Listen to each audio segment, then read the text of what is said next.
নমস্কার, আমি শুভঙ্কর দাস। আমাদের আজকের টপিক হচ্ছে সেই পাঞ্চিং আর কিকিং এর হচ্ছে একটা কম্বিনেশন। ঠিক আছে, তো এর আগে আমরা দেখেছিলাম কিভাবে বেসিক ব্লকিং করতে হয়, তারপর পাঞ্চ করতে হয়। তারপর আজকে আমরা যেটা দেখবো সেটা হচ্ছে ব্লক, পাঞ্চ, আর তার সাথে সাথে আমরা একটা কিক করব। সেই কিকটা তোমরা মানে সকলেই করতে পারবে, যেহেতু এটা একটা লো লেভেল কিক আর খুব ইফেক্টিভ কিক। ঠিক আছে, তো এই জিনিসটার দিকে ভালো করে নজর দেবে। আর এরকমই মার্শাল রিলেটেড ভিডিও পাওয়ার জন্য চ্যানেলটাকে সাবস্ক্রাইব করো, ভিডিওটাকে যতটা পারবে শেয়ার করার চেষ্টা করো। বেশি কথা না বলে শুরু করছি। তো আমাদের যেটা ব্লক ছিল সেটা হচ্ছে নর্মাল ব্লক। এই যে এটা ছিল আমাদের নর্মাল ব্লক, তাই না? বডি রোটেট এই সাইডে গেল, এখান থেকে টোটাল ব্লক।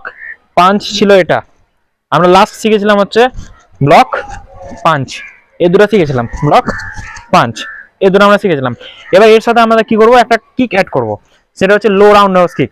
তো এটা আমরা ভিতরের যেটা কিক সেটা ইউজ করব। ধরো এখান থেকে তুমি ফাইট করছো, তোমার অপোনেন্ট হচ্ছে ঠিক এইভাবে দাঁড়িয়ে আছে, বাম পাটা তোমার সামনে করে, বাম পাটা যদি সামনে করে দাঁড়ায় তাহলে কিরকম হবে, এরকম হবে। এবার তুমি হিট করবে কোথায়, বাম পা দিয়ে, ফ্রন্ট লেগটা দিয়ে তুমি ওর এখানটা দিয়ে হিট করবে। তুমি তো ওর থায়ের এই জায়গাটাতে হিট করবে। আমরা নর্মালি বাইরের থাই হিট করি, তোমাদের টার্গেট হবে এই ভিতরের থাইটাতে হিট করা।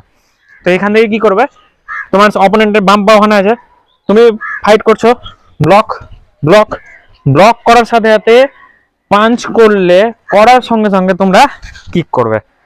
টোটাল হচ্ছে এই জায়গাটা দিয়ে হবে, এই জায়গাটা দিয়ে তোমরা টোটাল হচ্ছে থায়ের এই জায়গাটাতে তোমরা হিট করবে একদম।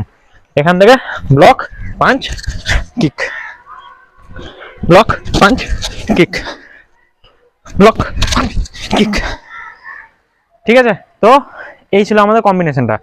খুবই সিম্পল একটা কম্বিনেশন আর খুব ইফেক্টিভ কম্বিনেশনও। কিন্তু তোমরা এটা নর্মালি ইউজ করতে পারো, ব্লক কিক এটাও করতে পারো, পাঞ্চ কিক, একটা ব্লক কিক, মানে বিভিন্ন রকম ওয়েতে তোমরা এটাকে ইউজ করতে পারবে। ঠিক আছে, তো এই জিনিসটার দিকে তোমরা খেয়াল দেবে আর এই কম্বিনেশনটা সঠিকভাবে ভালো করে বাড়িতে প্র্যাকটিস করবে। ওকে, তো আজকের জন্য এইটুকুটাই। যদি ভিডিওটা ভালো লাগে চ্যানেলটাকে অবশ্যই সাবস্ক্রাইব করো, ভিডিওটাকে যত পারবে শেয়ার করার চেষ্টা করো। নমস্কার।